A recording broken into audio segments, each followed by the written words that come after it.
Hello, good morning to everyone. మనం ఇప్పుడు 25వ తేదీ ఫిబ్రవరి నెల 2019 సంవత్సరానికి సంబంధించినటువంటి డైలీ కరెంట్ అఫైర్స్ని చూద్దాం. ఫస్ట్ వన్, ఈ క్రింది ఏ దేశంలో వివాహ చట్టంలో మార్పులు చేసింది? జవాబు సౌదీ అరేబియా దేశంలో. సౌదీ అరేబియా ప్రభుత్వ సలహా మండలి అయినటువంటి సౌదీ అరేబియా షురా కౌన్సిల్ బాల్య వివాహాలకు సంబంధించినటువంటి వివాహ చట్టంలో కొత్త మార్పులను తీసుకొచ్చింది. 15 సంవత్సరాల కన్నా తక్కువ వయస్సు కలిగినటువంటి అమ్మాయిలకు వివాహాన్ని నిషేధిస్తూ కౌన్సిల్ నిర్ణయాన్ని తీసుకుంది. నెక్స్ట్, భారత్ మరియు దక్షిణ కొరియాల మధ్య ఎన్ని ఒప్పందాలు జరిగాయి? జవాబు 6 ఒప్పందాలు. భారత ఆర్థిక పరివర్తనంలో దక్షిణ కొరియా కీలకమైనటువంటి 6 అంశాలపై 2 దేశాల మధ్య ఒప్పందం కుదిరింది. ప్రధాని మోదీ మరియు దక్షిణ కొరియా అధ్యక్షుడు అయినటువంటి మూన్ జై ఇన్తో కలిసి వాణిజ్యం, పెట్టుబడులు, రక్షణ, భద్రత వీటితో సహా పలు రంగాలలో ద్వైపాక్షిక సహకారం పెంపొందించేటటువంటి దిశగా చర్చలు జరిగాయి. నెక్స్ట్, ఐఐటి కాన్పూర్ చైర్మన్గా ఎవరు నియమితులయ్యారు? జవాబు రాధాకృష్ణన్. భారత అంతరిక్ష పరిశోధన సంస్థ అనగా దీనిని ఇస్రో అని కూడా అంటారు. ఇస్రో మాజీ అధిపతి అయినటువంటి డాక్టర్ రాధాకృష్ణన్ ఐఐటి కాన్పూర్ చైర్మన్గా నియమితులయ్యారు. కాన్పూర్ ఐఐటి 1959వ సంవత్సరంలో స్థాపించబడింది. నెక్స్ట్, స్వదేశీ పరిజ్ఞానంతో తయారైనటువంటి ధృవ దీని యొక్క బరువు ఎంత? జవాబు 5.5 టన్నులు. స్వదేశీ పరిజ్ఞానంతో తయారైనటువంటి కొత్త తరం హెలికాప్టర్ అయినటువంటి ధృవ దీని యొక్క బరువు 5.5 టన్నులు. ఇది 2 శక్తివంతమైనటువంటి యంత్రాలతో యుద్ధ విమానం మాదిరిగానే పనిచేయడం జరుగుతుంది. టేకాఫ్ నుండి ల్యాండింగ్ వరకు కూడా సాధారణ యుద్ధ విమానాలకు భిన్నంగా ఉంది. నెక్స్ట్, ఏ సంవత్సరానికి నరేంద్ర మోదీకి సియోల్ శాంతి పురస్కారం లభించింది? జవాబు 2018 సంవత్సరానికి. ప్రధాని నరేంద్ర మోదీ ప్రతిష్టాత్మక సియోల్ శాంతి పురస్కారం అందుకున్నారు. దక్షిణ కొరియా పర్యటనలో Seoul peace prize cultural foundation మోదీకి పురస్కారాన్ని అందజేసింది. ఈ అవార్డు కింద జ్ఞాపికతో పాటు 2 లక్షల అమెరికన్ డాలర్లను అందజేశారు.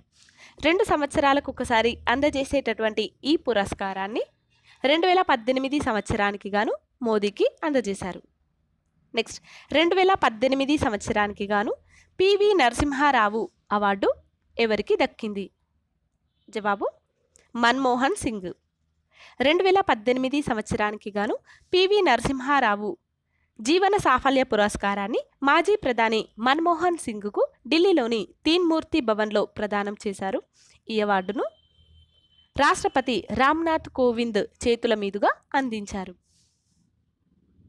నెక్స్ట్, ఢిల్లీ నుండి కాశ్మీర్ ప్రాంతాలలో ప్రయాణించడానికి ఎవరికి ఉచిత విమాన ప్రయాణాన్ని కేంద్రం కల్పించింది? జవాబు పారామిలిటరీ జవాన్లకు. పారామిలిటరీ జవాన్లు ఢిల్లీ నుంచి కాశ్మీర్ వరకు ఉచితంగా వాణిజ్య విమానాలలో ప్రయాణించేలా కేంద్రం ప్రకటించింది.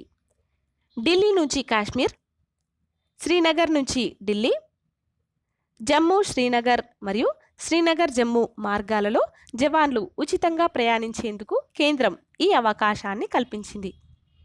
నెక్స్ట్, ప్రధానమంత్రి కిసాన్ సమ్మాన్ నిధి దీనినే పిఎం కిసాన్ అని కూడా అంటారు. ఈ పిఎం కిసాన్ ఎక్కడ ప్రారంభించారు? జవాబు గోరఖ్పూర్లో. రైతులకు నేరుగా నగదు బదిలీ చేసేటటువంటి పథకమైన ప్రధానమంత్రి కిసాన్ సమ్మాన్ నిధిని నరేంద్ర మోదీ ప్రారంభించారు. ఈ సందర్భంగా ఉత్తరప్రదేశ్లోని గోరఖ్పూర్లో జరిగినటువంటి కార్యక్రమంలో ఆయన పాల్గొన్నారు.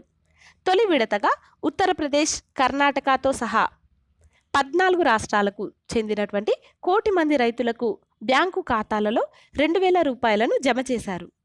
సంవత్సరానికి 6,000 రూపాయలను ఇవ్వనుండగా మిగిలినటువంటి 4,000 రూపాయలను 2 విడతల్లో జమ చేస్తారు. నెక్స్ట్, ఆసియా హాకీ సమాఖ్య ఉపాధ్యక్షుడిగా ఎవరు ఎన్నికయ్యారు? జవాబు ముస్తాక్ అహ్మద్. హాకీ ఇండియా అధ్యక్ష మరియు ఉపాధ్యక్షులు. హాకీ ఇండియా అధ్యక్ష ఉపాధ్యక్షులు ముస్తాక్ అహ్మద్ మరియు ఆసియా అలీలకు అరుదైనటువంటి గౌరవం దక్కింది.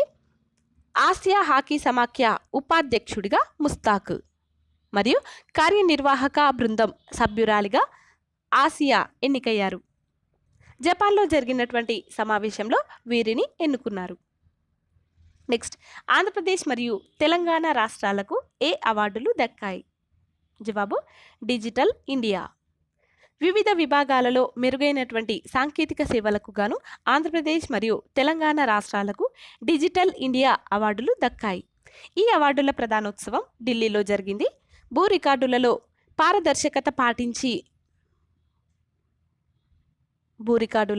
పారదర్శకత పాటించినందుకు గాను ఈ అవార్డులు అందాయి.